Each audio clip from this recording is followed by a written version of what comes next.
But now I've got two angels on my shoulders, but there's still one demon in my heart. And battles with each other would be tearing me apart, but war's no stranger to a soldier. I've seen this from the start, so in the shadow of Death's Valley, my eyes gleaming in the dark. Now I get power from my potions, from devouring emotions. Hours hungry made my drive, I won't be leaving it in park. So even in the devil's ocean, I'm still eating with the sharks. Look how sinister your vision gets when sin is what you're living with. So even when in prison, I was reaching through the bars. I feel like I already made it. Like my mind is a spaceship. Don't like what I see. I close my eyes and creep off through the stars.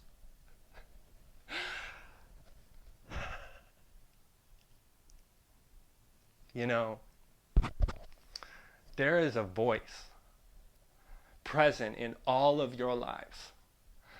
And though it takes many forms, it says the same thing. I can hear it too. It says that you cannot make it. But to me, that's like delusional slander. I watched my delusions of grandeur turn predictions fulfilled.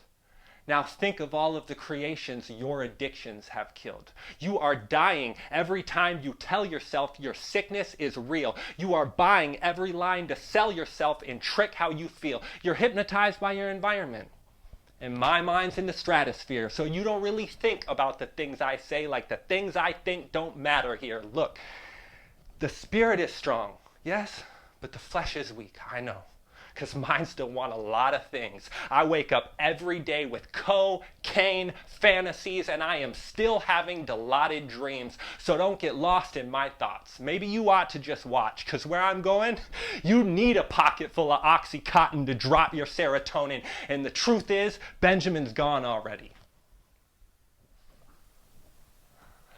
Hey guys, it's Benjamin Zaemisch, founder of Move, Learn, Create, and the creator of the Manic Serenity, and welcome back to the Full Moon Sessions. I hope you enjoyed Chapter 2, Delusions of Grandeur. This piece, this was so huge for me at so many different stages in my life. But rather than going in and trying to deconstruct the poetry, that's not, it's like a piece of art. Yes, when I wrote it, the words had certain meanings to me, and then at different stages in my journey, those meanings changed. And I think what's most important is not the interpretation, but the feeling. These aren't really meant to be interpreted. They're meant for you to feel them. And if you feel them, if you truly can feel it, then out of that place within which you connect to these words, the right interpretations for you will come. It is out of that place, out of that depth within yourself, that the wellspring of your own salvation will begin to emerge, will begin to rise to the surface and deliver you into greater levels of experience, higher dimensions of fulfillment, greater degrees of magic, all of these extraordinary elements that are available to us as humans here in this phenomenal creation. So I want to just take a moment and use this as a pivot point to kind of address what it is that we're doing here in the Manic Serenity anyway. You'll see in my weekly videos, I always say that this is where I help people from all walks of life to understand and then align themselves with the fundamental mechanics of this creation so that we can begin together to consciously evolve further into the human possibility. The meaning of that statement will become more and more clear as we go. But basically, what I'm saying is that we are in a position now as humans, as a race, as a world. We are in this incredible position where we have the ability to connect with each other and use our mind, use our intellect to transcend its own limitations. We can actually use the clarity of our mind. We live so completely within our intellect. We're kind of caught in this web of concepts. We're completely anchored in the rational thinking part of our mind, but so much of the human experience lies beyond that. So there's a great challenge there. A lot of people will just say, we've really backed ourselves into a corner. We've really put ourselves at a disadvantage because we're so locked within our mind. But I'm choosing to not look at it that way. I think this is a phenomenal opportunity. I think that never before in history was it a real viable option, was it actually an accessible path for people to take to use the mind to transcend its own limitations. But definitely we're in a position to do this now. So in the weekly videos, in my online courses, the free course, the Momentum Masterclass, Move, Learn, Create, all the other things that I'm creating, it's very much about constructing clear frameworks, clear concepts where you can really understand the mechanics of how this life is trying to express through you. And that's never going to define, that's never going to communicate to you the experience itself that is available to you, but it will guide you on the path. If we can't see a thing clearly in our minds, we're not going to go through what it takes to get to that place. If we can't see the end, we will not walk the path. We have to be able to understand it here. There was a time in the past where truth was accessed through devotion. Truth was accessed through belief. It was a very simple time. We were not exposed to the things that we're exposed to now. Also, we were not empowered in the ways that we're empowered now. And that path, it's a simple path. It's been taught for so long, but truthfully, it is not an option for us. We have completely constructed a world that is made completely out of the mind. I always say, go to downtown Chicago. You literally cannot see one thing that is not an externalization of the human mind. We live in a world of thought. So if we're going to access truth, if we're going to access the true possibility of this human experience, if we're going to do the work to bring ourselves to where those things become a living reality in our lives, in our experience, then the first step that we're going to have to take is to see it clearly in our mind. So that's what I'm doing. That's what the whole point of the Manic Serenity is. But it's just a part of it.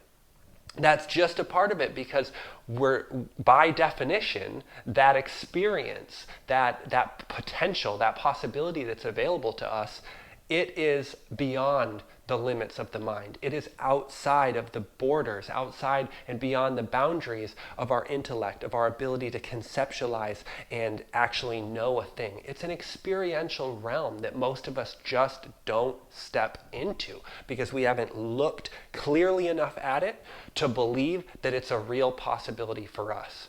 So that's what we're doing in all of the other videos, in all of the frameworks, and all of the teachings. But here in the full moon sessions, here where we unleash our language, where we unleash poetry, where we do away with the frameworks and the concepts and the rational mind and just try to capture and then transmit. It's not really that I'm communicating something. It's not that I'm transferring over to you a definition carried within the words. It's not like that. I'm just kind of blowing the doors out, blowing out the boundaries, unleashing myself to, in whatever way I can, through my language, because this is what I do. I do words. I want to communicate to you or transmit to you a feeling of something that already belongs to you. And it's important, what the feeling is. It's important for you in your experience what the feeling is, but it's much, much more important about the depth within you where that feeling takes place. If we can start to recognize that we have these layers of ourselves, if we can acknowledge that these these profoundly poignant moments of pain in our lives, these exquisite moments of beauty, the indescribable episodes of ecstasy that we all access at certain times in our life, we don't give them the importance that they deserve. We don't really allow ourselves to acknowledge that these things, it is within these elements that the richness and the reality of the human experience abides. And it is so far beyond the limitations of those experiences that our true possibility lies. I always say it is so far beyond the horizon of your goals that your true journey will begin. And if you don't start feeling it now, if you don't start recognizing it now and letting yourself kind of wake up to this reality of a limitless potential that lies in front of you, then you're probably never going to walk the path. You're probably never going to strike out on your own and establish your own unique, beautiful perspective and beautiful view of this incomprehensible creation that we're all a part of. So that's what I'm doing here. I want to transmit a feeling. I just want you to feel it. So if you did, please share this with anyone that you can, anyone that you think this would resonate with. Definitely let them know, let them feel it, let them become part of this journey. Go over to www.themanicserenity.com for so many great resources. I've done everything I could do, and I'm still working on it, to outline and lay out for you step-by-step methods, clear, concise, precise, exact methods that you can take practical steps to make these states of experience a real permanent fixture, a living reality in your life. That's the mission, that's the plan, that's what's available to you. Please take advantage of it. Subscribe to the channel if you haven't already. There'll be a new one of these for you in like 2 weeks, because that's when the full moon is. And in the meantime, plenty of weekly content every week. I'll have new videos, new training, something to offer you, some kind of tool for transformation, some kind of, power, some sort of empowerment that you can take ownership of and then carry it out into that crazy world and still maintain your own direction, maintain your own clarity, and preserve the sacred essence and the sacred nature of your own unique journey, because you are unique and this journey is yours, and it is worth walking it to its end. It's worth seeing it through to its ultimate possibility. So let's do that together here at the Manic Serenity, and I will see you next time.